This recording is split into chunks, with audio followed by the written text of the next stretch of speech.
Halo, selamat datang di Tahu Satu Menit. Kita mulai dari nomor 10 Kekaisaran Swedia yang saat ini lebih terkenal dengan perabotan rakitan dan juga bakso dagingnya. Padahal dulu mereka ini hampir menguasai daratan Eropa Utara. Mundur ke abad 17, negara Swedia ini bukan negara netral dan kalem seperti sekarang. Di bawah Raja Gustavus Adolphus, Swedia punya militer yang paling modern di daratan Eropa. Bayangkan aja, negara yang isinya hanya hutan pinus dan salju ini tiba-tiba turun gunung dan bikin gemetar kerajaan besar di Eropa. Tapi masalahnya cuma satu, populasi mereka sangatlah sedikit. Ini ibarat kamu bikin startup dengan ide revolusioner, tapi karyawannya cuma 3 orang. Pas rajanya tewas di medan perang, mereka nekat menyerang Rusia di musim dingin. Ambisi superpower Swedia dirakit ulang dan dimasukkan ke kardus lagi.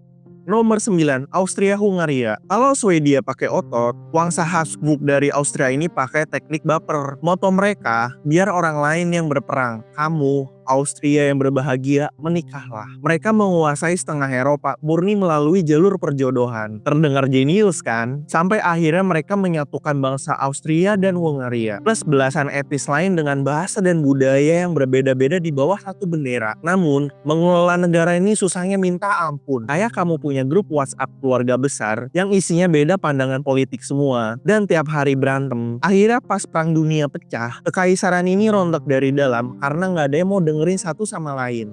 Nomor 8, Portugal. Jauh sebelum Inggris berkuasa, Portugal adalah negara pertama yang menemukan cheat code jalur laut global. Di abad ke-15, pelaut mereka sudah nongkrong di Afrika, India, dan Maluku. Saking kuatnya, paus di Eropa membelah dunia menjadi 2. Setengah buat Spanyol, setengah buat Portugal. Tapi ya itu tadi, Portugal adalah negara kecil yang mengurus jaringan perdagangan global melalui Lisbon. Ibarat punya server yang trafficnya jutaan, tapi bandwidthnya sangatlah kecil. Begitu negara-negara lain seperti Belanda dan Inggris mengcopy paste teknologi kapal mereka, monopoli Portugal pelan-pelan runtuh dan harus rela minggir dari panggung dunia. Nomor 7, Belanda era VOC. Nah, yang ini kita kenal banget nih. Tapi mari kita lihat dari kacamata global. Di abad ke-17, Belanda nyaris menguasai ekonomi dunia melalui VOC. Ini bukan sekedar perusahaan, ini adalah mega korporasi pertama di dunia yang memiliki tentara, mata uang, dan bisa menyatakan perang. Kekayaan VOC kalau kita konversikan dengan nilai sekarang, itu lebih besar dari gabungan perusahaan seperti Apple, Microsoft, dan juga Google. Tapi kenapa Belanda gagal menjadi negara superpower absolut? Karena mereka mindsetnya murni berdagang, bukan untuk membangun peradaban. Selama neraca keuangan positif, mereka nggak peduli dengan kestabilan politik dalam jangka panjang. Ujung-ujungnya, korupsi dari dalam membuat perusahaan VOC ini bangkrut. Singkatnya kebanyakan cuan, tapi no manajemen skill. Nomor 6, Tiongkok era dinasti Ming. Ini adalah salah satu plot twist yang bikin frustasi di dalam dunia sejarah. Di abad ke-15, Laksamana Cheng Ho memimpin kapal harta karun raksasa yang ukurannya 10 kali lipat lebih besar daripada kapal Columbus. Mereka sudah berlayar sampai Afrika. Kalau mereka mau, Tiongkok bisa saja menjajah seluruh dunia sebelum bangsa Eropa pakai suatu boots. Tapi apa yang terjadi? Saat kaisar baru naik tahta, tiba-tiba Tiongkok memutuskan untuk tutup pintu. Kapal-kapal raksasa dibakar, teknologi pelayaran dihentikan, dan mereka memilih untuk isolasi diri. Ini ibarat kamu punya PC gaming spek dewa, tapi cuman main soliter dari dalam kamar dan mengunci pintu. Nomor 5, Kekaisaran Spanyol. Balik ke Eropa, ada bangsa Spanyol yang berhasil menjajah Amerika. Mereka bawa pulang bertonton perak dari Gunung Potosi. Secara logika, kalau kamu tiba-tiba punya emas dan perak yang tak terbatas, kamu menang dalam game kehidupan kan? Tapi ternyata salah. Spanyol malah kena jebakan Batman yang bernama inflasi. Karena uang terlalu banyak dan nilainya menjadi tidak berharga. Alih-alih mendanai industri lokal, mereka malah sibuk berbelanja dari luar dan hobi mendanai perang sana-sini. Negara yang menemukan gunung perak ini, ironisnya malah bangkrut berkali-kali. Kayak orang menang lotre miliaran, tapi habis dalam sebulan gara-gara beli mobil sport kredit dan juga lupa bayar listrik. Nomor 4, Kesultanan Ottoman. Selama berabad-abad, dinasti Ottoman adalah serigala terakhir yang ditakuti di seluruh Eropa. Mereka menguasai 3 titik temu di Eropa dan mempunyai meriam raksasa yang menghancurkan tembok Konstantinopel. Tapi ketika Eropa memasuki revolusi industri, menemukan mesin uap dan pabrik, Ottoman malah santai di zona nyaman. Mereka merasa sistem lamanya masih bekerja dengan baik, sehingga perlahan tapi pasti bukti. Dari yang awalnya ditakuti, mereka malah berubah jadi pesakitan yang dijuluki The Sick Man of Europe. Ini tipe senior legendaris di kampus yang ngerasa paling hebat, tapi pas lulus bingung karena nggak bisa ngerjain Microsoft Excel. Nomor 3, Kekaisaran Jepang. Kalau Ottoman telat memodernisasi, Jepang adalah contoh negara yang sangat ngebut. Lewat restorasi Meiji, Jepang bertransformasi dari negara feodal yang memakai pedang jadi kekuatan industri militer hanya dalam waktu 40 tahun. Ini adalah speedrun paling gila dalam sejarah. Mereka mengalahkan Rusia dan nyaris menguasai seluruh Asia Pasifik. Tapi disinilah keangkuhannya muncul. Saking percaya dirinya,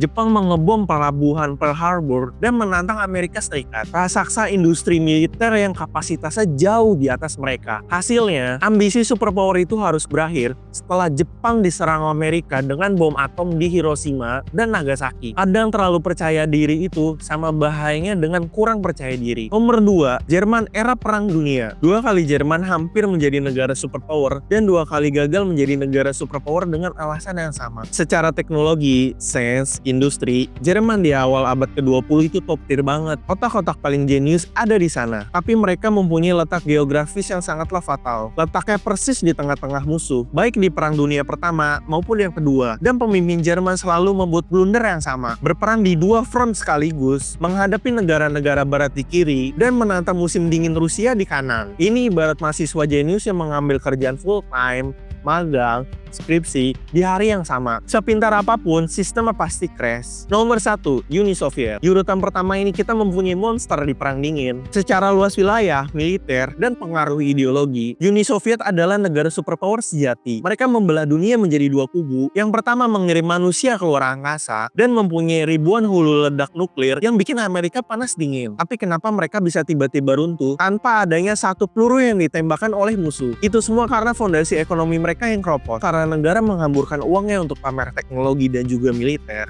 Sementara warganya harus mengantri berjam-jam hanya untuk membeli roti. Uni Soviet itu seperti benteng raksasa kalau kita lihat dari luar, tapi ternyata rakyatnya justru ada di struktur paling bawah. Fondasi ekonomi di dalamnya itu kropos. Ketika reformasi coba dilakukan, semuanya sudah terlambat dan benteng itu rubuh seketika.